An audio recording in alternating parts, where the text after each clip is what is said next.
Snecker, and this is NAC News.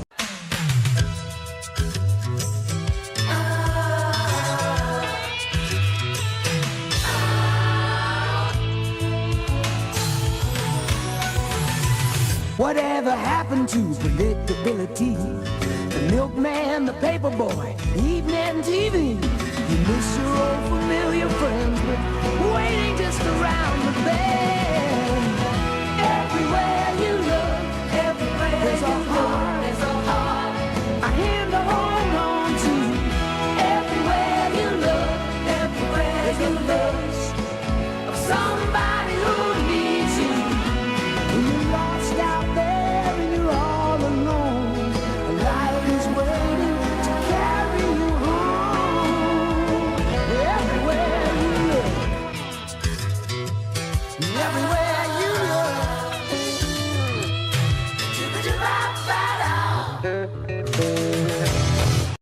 In honor of the sacrifices made in 9/11, our own Caden Carter participated in the memorial stair climb. Let's have Caden and Caleb tell us all about it. 18 years ago, on 9/11, there were many men and women who lost their lives. On September 11th, 2001, 19 hijackers took over 4 flights, 2 of which crashed into the World Trade Center towers. 2 other planes were involved. One was on a track to the Pentagon, which devastatingly made contact with the Pentagon. The last plane was believed to be headed to attack either the White House or the U.S. Capitol, but failed to reach its target. The Flight 93 commercial airline crashed into a field in Shanksville, Pennsylvania, because the hijackers were often taken. Let us not focus on that act of terror, but the selfless acts that occurred on that devastating day. 412 responders lost their lives on that dreadful day, knowing that they would not get to see their families. This selfless act should be what 9/11 memorialized for. It should be a day of sorrow. It should be a day of praise for those who did the selfless acts and gave their lives for the people who they didn't know. One day, we the people remember those who were selfless. The 9/11 Memorial Stair Climb. This event has been held across the United States for years. Those who take on this challenge face a climb of 110 flights of stairs. They make this climb with protective fire gear that adds an extra 75 pounds on top of your body weight. This may not sound like a lot, but it takes a toll on those who make this challenge. Many complete this challenge every year. God bless those who make this sacrifice. I'm Caden Carter. I'm Caleb Chittum. From NAC News. Have a good day, America. Jones even had past students like volunteer firefighter Caden Carter participate in the event for a second time. After only doing 57 stories last year, he accomplished the full 110 on Wednesday. He told me he didn't do it for himself. He did it for his lost 343 brothers and sisters. They went in knowing they weren't coming out. They knew what they were getting themselves into, and I'm proud to call them my brothers and sisters. There are new laws coming out about vaping. People are becoming fools with jewels. Let's go to Owen and Donnie for more about that.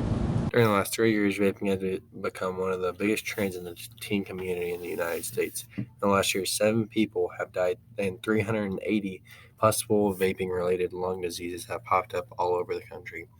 Many of the related deaths came from when vaping pods are laced with THC, but still the normal pods without THC can lead to death or a lung illness.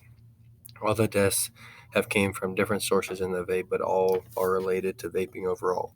The rate of kids that start vaping each day is rising. From last year to this year, there was a 20% rise in high school students who started vaping. A little more than 25% of high school students vape across the country. The attractiveness to vaping is the fruity flavors and the little head high that the kids get from hitting the vapes. The Trump administration is trying to put together a ban on all fruity flavored vaping products sold in the United States. This ban would leave tobacco-flavored vape juice as the only option. The Northanger nurses Shelley Officer and Heather Roberts were quoted saying that their thoughts on this is that kids believe it is just something fun to do and don't know the long-term effects of vaping. They also believe that vaping should either be illegal overall or shouldn't be so easy to acquire. Vaping Overall is a very bad habit that many kids are starting to get addicted to. If you may vape, please consider stopping or think about what it could do to your health. If you are asked to puff on a vape, turn it down because you don't want to end up like the 7 kids who died because of this disgusting habit. Donnie Baker and Owen Graham signing out. Mom, the cat ate the fish for the 5th time. No, Mom, where did you get the fish? No, you've got to get rid of it. There's no way you can keep it. No, Mom. What? No. What are you doing? Oh, I've got to go. Is that the new iPhone? No, there's a new iPhone? Yeah, there's a new iPhone 11, 11 Pro, and 11 Pro Max. Caden Nash will tell you all about it. Apple has had a big year with some of its newest releases. With these new releases comes even more products that may or may not be overpriced. The iPhone 11, a successor to the iPhone XR with a 6.1-inch screen and 2 rear cameras. The iPhone 11 starts at a price of $699. It also uses the new iOS 13 along with the Pro and the Pro Max. iPhone 11 Pro is a 5.8-inch successor to the iPhone XS with a 3rd rear camera. The iPhone 11 Pro starts at a price of $999. iPhone 11 Pro Max, a 6.5-inch successor to the iPhone XS Max, also with the 3rd rear camera. The iPhone 11 Pro Max starts at a price of $1,099. Apple Watch Series 5 includes a new brushed titanium case option, a new always-on display, and a built-in compass. Subscription services. We already know that 2019 will be the year Apple widens its services offering, as the company has revealed its plans for Apple TV Plus, News Plus, Apple Arcade, and even an Apple Card, as it looks for alternative ways to make money now that a saturated market means it can rely less on iPhone sales. We asked NAC News executive Mr. Wiedner about the low prices on the new iPhone 11, and he said this: "It will allow more people to buy it because of its low prices rather than the iPhone XR." It's coming! What's coming? It, Chapter 2. Oh, I really wanted to see that. Well, Eli has a review on it, so let's check it out. Hey guys, it's Eli here with another movie review, It Chapter 2. This movie is directed by Andre Muschietti and stars Bill Skarsgård, Jessica Chastain, James McAvoy, and Bill Hader, among others. Following in the massive success of the original It 2017, It Chapter 2 was highly anticipated for many. I myself had my expectations very high, which is why I am sad to say that although It Chapter 2 had its moments, this withdrawn horror epic is massive disappointments. The movie shines when the members of the adult cast are just sitting in a room talk to each other. The acting is superb across the board. That stand out Bill Hader and Richie Tozer. The adults are able to encapsulate the connections that the kids in the first film captured so well. Every scene with Pennywise is amazing. Skarsgård once again offers a chilling, ironic performance. The film is as scariest when the clown is in it, and there lies it's chapter two's biggest problem: the scares. The scares in the movie are so formulaic, they begin to become boring, and the poor CGI in the film only makes the scares more unimpressive. Every scare in the scene without a clown in it is so off putting that it takes the audience out of the movie.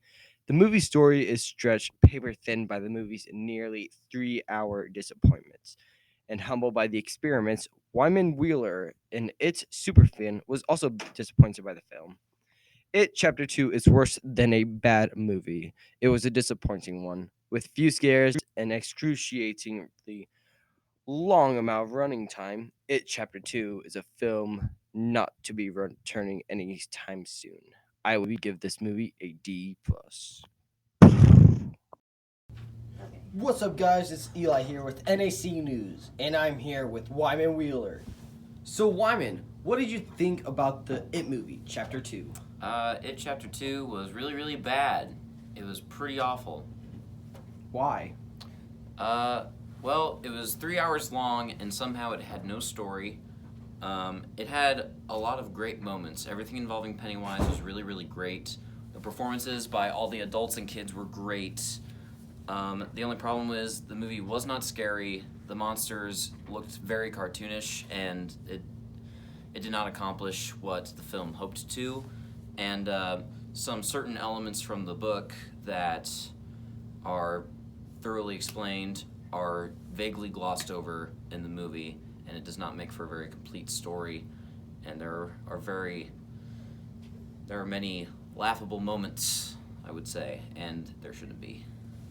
So you're saying it's more of a comedy than an actual scary film? Yes, it is a comedy rather than a scary movie, except the film doesn't know it. It goes for the scares and falls very, very flat, and just ends up making it makes a fool out of itself. All right, thank you, Wyman. Thanks for watching NAC News. I'm Kara. And Maddie. See ya.